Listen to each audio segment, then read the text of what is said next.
Before I started doing OnlyFans management, I had been working in commission-only sales for almost 15 years, and I know a lot about it. I have read many sales books. I have been a top salesperson at many of the organizations that I work for.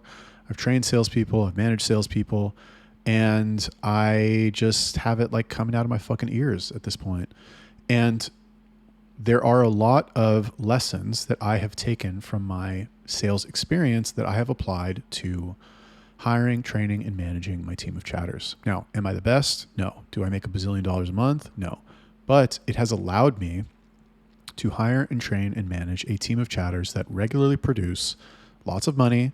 These guys have no experience, and I train them from scratch. And it is all because of how I teach them. And also, picking the right people. Fine. And in this video, I'm going to talk about how my sales background has helped me hire and train and manage chatters to do well without any experience and without me ever having sold anything ever. I've never sold anything via chatting. I'm conscious of the fact that I'm like proud of saying that. So now I feel like I'm going to go and I want to go do it. I want to go sell a picture just to say like I've sold one picture now. So anyway, let's get into it. The first, and there's a lot of stuff, right? You guys here, if you follow my channel, you've noticed that the past 20 videos I've made have all been about chatters and sales and how to do it. The reason I'm able to speak on this subject with so much authority, despite never having sold anything via chatting, is because of this sales experience that I have. So anyway, let's get into it. Number one, work all day. If you work in sales, if you have a sales job, talk to more people, have more conversations, have more presentations, and you will make more money. All you need to do, little chatter, darling, is spend all day talking to people and you will make money. That's it. That's all you got to do, right? When I was fucking selling hair straighteners at the mall, I knew that all I had to do to make money and to make more money than everybody else was talk to as many people as I could. Anyone. Well, I mean, obviously, you want customers that can use your product. With chatting, it's a little bit different because the guys who subscribe, they subscribe for a reason, and like it's assumed that you can sell to them. In the mall, we need specific types of people. Like we need women, they need to have hair, which is a thing. Like a lot of fucking 50-year-old women, they fucking chop off their hair and they're not going to use your shit. Not going to spend $200 on it. But anyway, the point is that if you work all day, you will make more money. And a lot of the chatters that I hire, I noticed that they don't work all day. And it's to me, it's something that I just took for granted, that when you are at work, you need to work all day. You need to go above and beyond. Simple example. There's 500 subs on an account. I don't care. Free subs, free trial, paid subs, doesn't fucking matter. 500 subs on an account. You got 10 new subs that day. There's only 20 subs online. I don't give a fuck. Message everybody. You message everyone. You are going to be there all day. Message them. They might come online in a few hours and reply to your fucking stupid message. So go do your fucking job. Go do the work. And, this is something that like, and before I was selling hair straighteners, like I'd done phone sales, I'd done door-to-door sales, I'd done face-to-face sales, I'd done it all. With phone sales, you call somebody, and if they don't answer, you leave a fucking message. Hey, John, this is Stuart from, what did I sell? Loan modifications. From I don't even remember the name of the company. Oh, First Vision Financial. Wow, it takes me back. This is Stuart from First Vision Financial. Just looking through your file here, and I noticed that, what did I even say? I don't know, blah, blah, blah, whatever. Give me a call back when you get this, 818-626-3271, whatever. And you will get people call you back. Hey, can I talk to Stuart? You called me, you left me a message and blah, blah, blah. And you might turn that into a fucking deal. But that guy is not going to call you back unless you call him and leave him a fucking message. So do the fucking work. Work all day.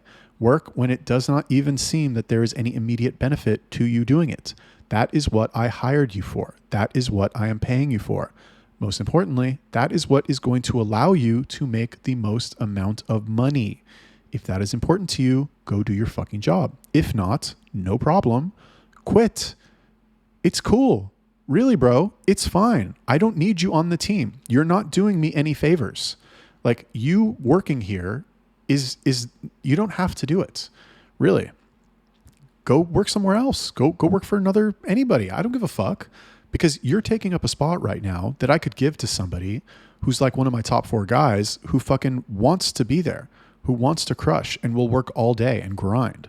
So I don't need you there plugging a hole. Like, I'd rather have you get the fuck out, or do your job, work like those guys, and go get the results that they get. Number 2, it's a numbers game. Okay. So this is something that not only is it applicable to sales, but it is this idea of it's a numbers game is something that you can apply to anything, right? If you're looking for deals, if you're looking to hire somebody, if you're trying to sell stuff, you will go, if you talk to enough people, if you look through enough things, you will just get lucky and you will find the winners, really. With hiring, it's a numbers game. You know, if I take enough applications, if I interview enough people, if I put enough people through the training, if I just put enough people through the fucking grinder, eventually one of them will be good. Statistically speaking, that's just how it is. I could have the worst training in the world. I could be a fucking retard. But like, if I go through enough people, one of them is going to be good. You could be the worst salesperson in the world, but if you talk to enough people, some of them will buy. So you have to know that going into it, and you have to be prepared to do the requisite number of approaches or touches or outgoing messages or calls or whatever it is in order to get lucky. In fact, when I first started selling hair straighteners, the hair straightener sales thing, the reason I talk about it so much in my videos is because it was really like the best sales education that I ever could have had. It taught me so many things about sales and so many things about communication, interpersonal relationships, how to manage a group, and just life in general. It was just great. So anyway, when I first started doing that, the idea, the concept in my mind that I had about sales was that it was this like mysterious process that was very scientific and you had to do it a certain way. And most importantly, if you mastered this process, you could sell to anybody, which is not necessarily true. It's not true. And what I realized when I went and go to start working in the mall is that, because it seemed crazy to me, right? I'm standing there at a fucking kiosk. Number one, who stops for those people? Like, really? Who's going to stop for you at a fucking kiosk? Oh, excuse me, can I ask you a question? It's like, bro, fuck you. I'm busy. No, you can't. Goodbye. But the reality is that you ask enough people, some of them are going to stop. And not only are some of them going to stop, some of them are going to, this is the crazy part, some of them are going to want to talk to you. They are going to want to talk to you, and not just to fucking waste time in the middle of the day. They are going to want to talk to you because they want to buy the thing you are selling. They want to talk to you. They want to buy the thing you're selling because just that morning they were looking at their version of the thing you're selling, and they were like, fuck, I really need a new one of these. Mine is broken. With the hair straightener thing, like, you got, not once or twice, but many, many times, frequently, I would make a sale and somebody would say at the end of the sale, they'd be like, you know what? You're really lucky because just this morning mine broke. And it's like, oh, great. Cool. Well, thank you for your money, I guess. And the point is that I would not have come across that person if I was not standing at the fucking mall at the kiosk, hour number 6 into my shift, still working, despite the fact that maybe I didn't have the best morning. Maybe people weren't buying from me. Maybe people weren't stopping from me. Maybe that's the first sale that I made that day.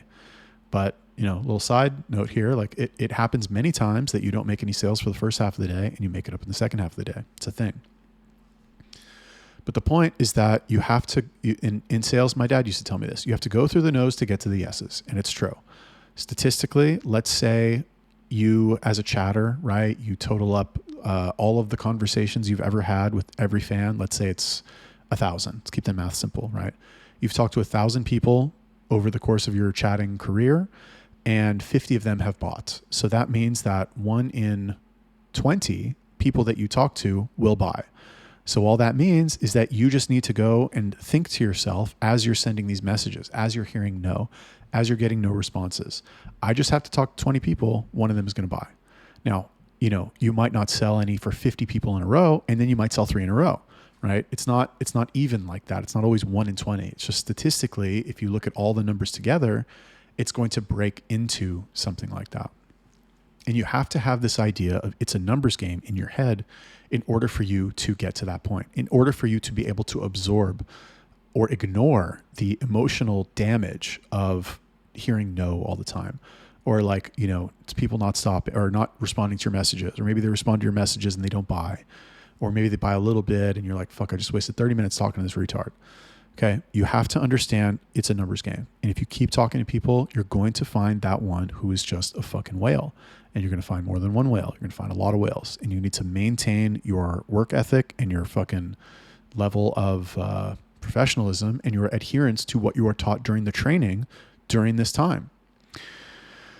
Number 3, upsells, downsells, and deals. Now, this is not an area that I really spend a lot of time on teaching my chatters, but I am going to start. I'm going to start. In fact, reminded me I got to do something. When you give, everybody loves a deal, right? And this is something that I learned at the first company I ever worked for. And even though this company was awful to work for, they ended up teaching me a lot of stuff in my, month that I worked there that I ended up constantly referencing through the fucking 15 years that I worked in this job. And one of the things they taught me is the comparison in a customer's mind to the original price and the deal price, right? So let's say, for example, you're talking to a customer and you anchor a high price for what the thing normally costs. Oh yeah, I've got this video and I normally sell it for $75 or $100 or $200 for the set of the videos or whatever. That's what it's normally going for. And you just let that marinate. You just let that sit there. You don't try and sell it. You just talk about it. I've got this thing and it's $200. It's $300. And I filmed it here and I recorded it there. And this is what I'm doing and blah, blah. You don't have to buy it. Look, I know it's expensive. I probably shouldn't say that, but like, most people don't buy it. So, I'm not even asking you to buy it. It's fine. But like, I think it's cool because, I'm whatever. I'm really proud of it. It's my best video. Anyway, whatever. So like, what did you do today? Change the subject or you talk about something else. Well, a couple minutes go by and then you're like, you know what? Let's say you build some commonalities. Let's say you follow the fucking instructions. You build some commonalities and you're like, you know what? I'll tell you what, I'm having a good conversation with you. I don't normally do this, but because you told me that you're from Denver and like all the people that I met from Denver are really cool, or I used to live in Denver, or Denver's my favorite city, or I'm going to go snowboarding there next week. Instead of $250, I'm going to give it to you for $125. And if you take it right now, I'm even going to throw in this extra thing and that extra thing and these pictures and that video and blah, blah, blah. Now, theoretically, right, should you do that? Is that good to do? No, right? Because you're devaluing the brand, but it's still $125. Boom, like that. Now, I'm not saying you need to use this every time. I'm not saying you need to use this to close the deal every single time, but it's another tool that you have in your toolkit to sell. And that's a deal, right? Now, to be fair, like adapted to chatting, that was kind of like an example of hair straighteners, but used with chatting language. Adapted to chatting, I would argue that you want to start with smaller sales because you can start with $5, $10.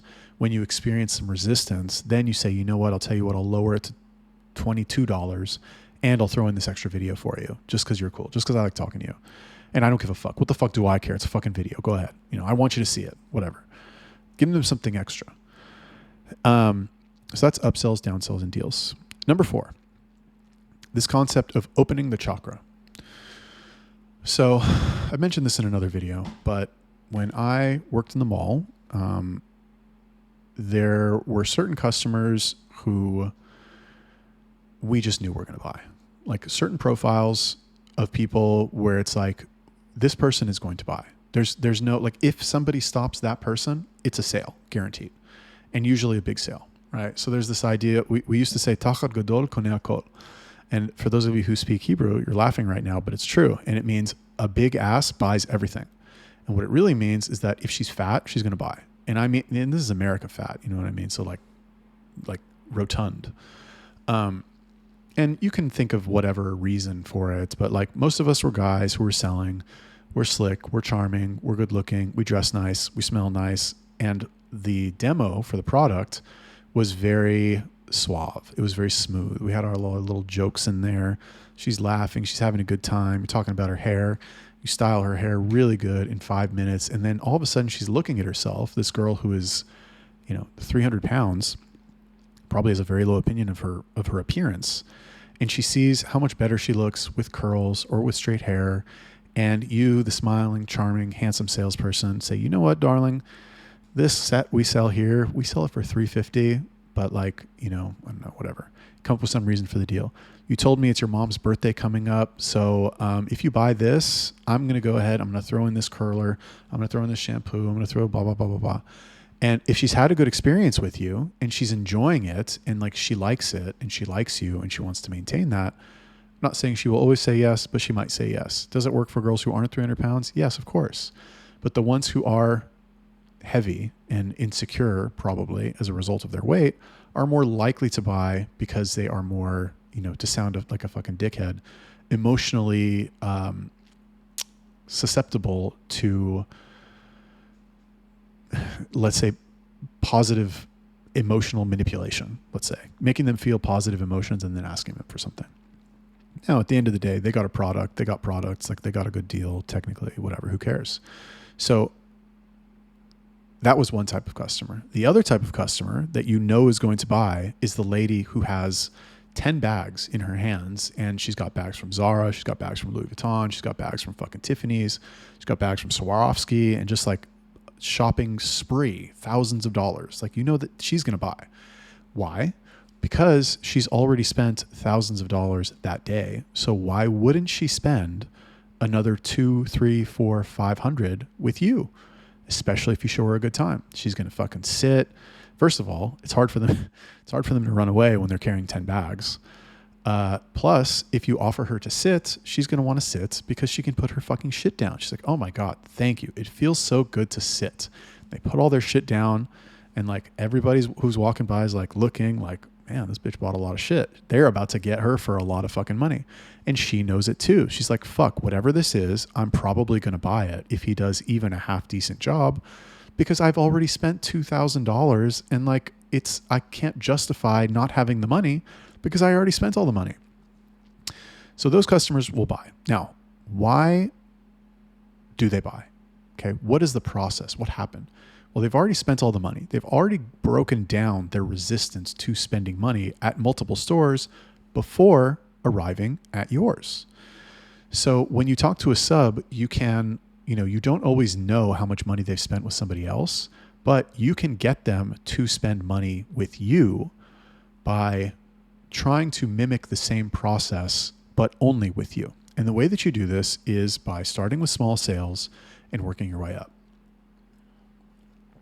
What I tell my chatters to do is to start with small sales. I say, whatever you do, you're new, the conversation is new, you never sold anything to this sub before, $5. Whatever you sell it for $5. A picture, 2 pictures, a short video, I don't fucking care. $5 fucking dollars or less. I don't care. It's not about the money. Okay. It's about conditioning the subs to spend with you. Yes, that's what it is. It's like, once you get them to spend anything, even if it's just $1, spend $1. Because if they spend $1, they're more likely to spend $2. And you work your way up until you get them spending $100 and $200. Now, everybody's going to max out at a certain point. Not everybody's going to be able to afford that, but everybody can afford $1, right? And by getting them to spend a small amount of money, you will make it easier for them to justify in their own minds spending a slightly higher amount of money. And it's very important. And it's this idea of like opening the chakras of like when somebody buys something once, it's just something happens to them where they're like, okay, now I've freed myself of this resistance to spending money. So now, like, what else is there? It's like binging on fucking cookies if you're usually a healthy eater, right? It's like, okay, you know, you normally eat healthy, and I'll give you an example from me really quick in the video. I eat one meal a day. I've eaten one meal a day since I was fucking 19 years old, most of the time. Now, occasionally I will go to lunch with somebody, or I'll be fucking super hungry, or I'll be bored. It rarely happens now because I'm very disciplined now, but occasionally it does happen. And I'll go and I'll eat something during the day. What happens is that my chakras open, right? Roll with it. My chakras open and I'm like, well, fuck it. I already ate. I already fucked up my not eating. So I might as well go eat something else. And that other thing that I eat, I might as well get some fucking ice cream. I might as well get some cookies. I might as well go to the store and buy a bunch of fucking biscuits and cinnamon rolls and whatever the fuck, because today is already fucked. Which, by the way, a little tangent here, is one of the reasons why I only eat one meal a day. Because when you only eat one meal a day, you never open your chakras. And by the time you finally do eat something, if you're smart about it and you fill up on healthy food, you're too full to fucking binge on cookies and ice cream and shit. And there's not that many hours left in the day in between, like, you know, the time you eat and the time you go to bed, if you wait until the last possible minute to eat. Anyway, that is how my sales background helped me hire and train chatters. Highly recommend you implement some of these things into your own chatting style so you can make more money and have your chatters make more money as well. Thank you for watching the video. Be sure to like and comment and subscribe, and I will see you in the next one.